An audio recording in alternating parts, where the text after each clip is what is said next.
Halo, langsung aja ya, selamat datang di sesi bedah materi kita kali ini.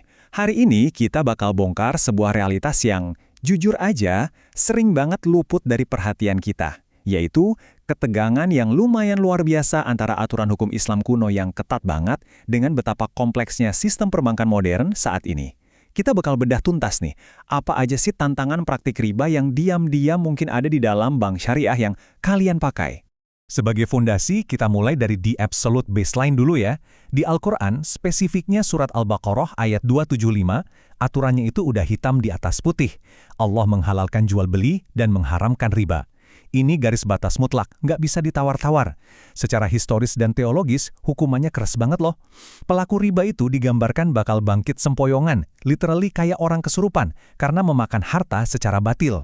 Biar pembahasan kita tetap on track, ini peta jalan kita hari ini. Kita akan mulai dari larangan dasar riba, lanjut ke celah bank syariah, kartu kredit dan denda, jebakan biaya admin, aplikasi akad murabahah, dan terakhir kita bahas soal margin yang ternyata mirip konvensional. Oke, kita masuk ke bagian pertama, larangan dasar riba. Ini adalah garis batas mutlaknya.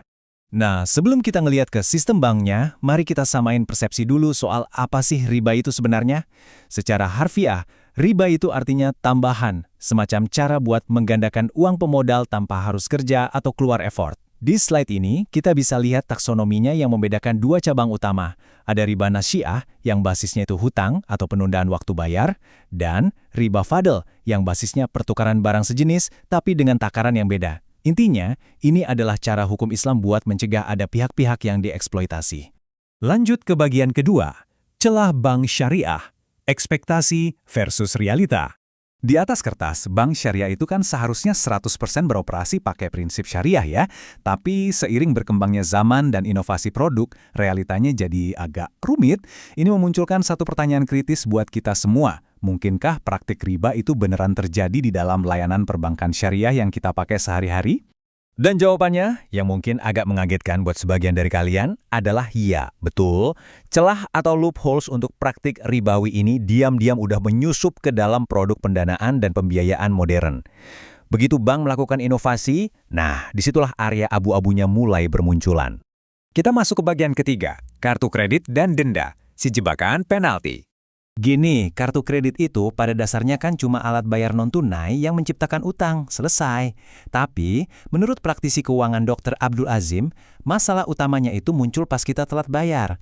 Kalau bank ngasih denda keterlambatan pakai sistem persentase dari pokok hutang, boom, hutang biasa tadi otomatis berubah jadi riba nasyiyah. Sederhananya, kamu lagi dikenakan biaya ekstra atas waktu yang tertunda. Dan yap, itulah esensi dari riba. Masuk ke bagian keempat. Jebakan biaya admin. Pintu depan versus pintu belakang masuknya riba. Seringkali, ketidakterbukaan soal biaya admin ini dipakai buat nyembunyiin konsep time value of money atau nilai waktu dari uang. Kalau ngomongin praktik syariah yang ideal, biaya admin itu harusnya didasarkan pada biaya real aja, kayak beli materai atau bayar upah survei dokumen. Nominalnya harus mutlak dan fix. Tapi celahnya kebuka lebar waktu bank menetapkan biaya ini pakai persentase dari plafon pinjaman kalian. Angka persentase ini secara nggak langsung ngasih tahu kalau ada unsur waktu di situ, yang ujung-ujungnya jadi pintu belakang buat riba nasyiyah. Bagian kelima, aplikasi akad murabahah. Kita bahas sedikit soal resiko dari akad wakalah. Secara fundamental, murabahah itu adalah akad jual beli fisik antar pihak ya, bukan sekedar bank transfer duit ke kamu. Ada 3 cara nih bank nerapin ini. Pertama, bank beneran beli barangnya terus dijual lagi ke kamu.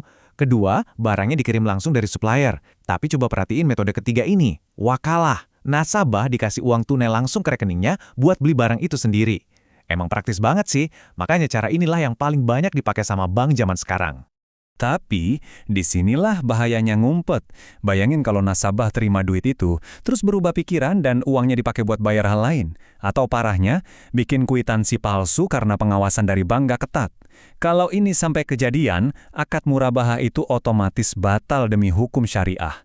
Transaksi yang tadinya niatnya jual beli, seketika esensinya berubah cuma jadi pinjaman uang berbunga. Balik lagi deh ke riba. Bagian keenam, margin yang mirip konvensional. Ada apa di balik sebuah angka? Mari kita bedah, gimana sih bank syariah itu ngitung keuntungannya? Komponen penentu margin murabahah ini terdiri dari cost of fund atau biaya dana, biaya overhead, cadangan buat kredit macet, dan ini yang bikin geleng-geleng kepala, mereka pakai benchmark dari BI Rate atau suku bunga Bank Indonesia. Metrik ini tuh niru plek-plekan cara perbankan konvensional nentuin suku bunga kredit mereka. Dan ini bukan sekedar opini saya loh. Ada riset dari Rahmawatu dan Nurul Komariah yang menyimpulkan kalau bank syariah itu nyatanya masih sangat bergantung sama suku bunga pasar. Artinya apa? Ada risiko gede banget kalau bank sebenarnya cuma mempertahankan praktik pembebanan bunga konvensional tapi dikemas manis pakai label Islam. Besaran keuntungannya sering banget sengaja dijaga supaya nggak jatuh di bawah standar BI Rate. Lebih jauh lagi soal denda. Denda murabahah seringnya masih pakai sistem persentase, bukan murni dari nilai real kerugian operasional bank. Ini nggak cuma memicu riba nasiah, tapi juga nimbulin unsur jahalah alias ketidakjelasan. Praktik kayak gini ujung-ujungnya mengeksploitasi pihak nasabah yang kebetulan lagi kesusahan finansial, sebuah realitas yang, jujur aja, nabrak banget sama prinsip keadilan di literatur syariah. Nah, akhirnya kita sampai di penghujung sesi bedah materi kali ini. Saya mau nutup dengan ninggalin satu pertanyaan provokatif buat kalian. Setelah ngelihat fakta-faktanya, apakah produk perbankan syariah yang ada di dompet kalian sekarang benar-benar 100% bebas dari unsur riba dan ketidakjelasan? Dari mulai celah di kartu kredit, jebakan biaya admin, sampai cara bank nentuin margin, ini adalah momen yang paling pas buat kita semua untuk ngecek lagi kontrak finansial kita dengan kacamata yang lebih kritis. Makasih banyak udah dengerin dan sampai jumpa di bedah materi selanjutnya.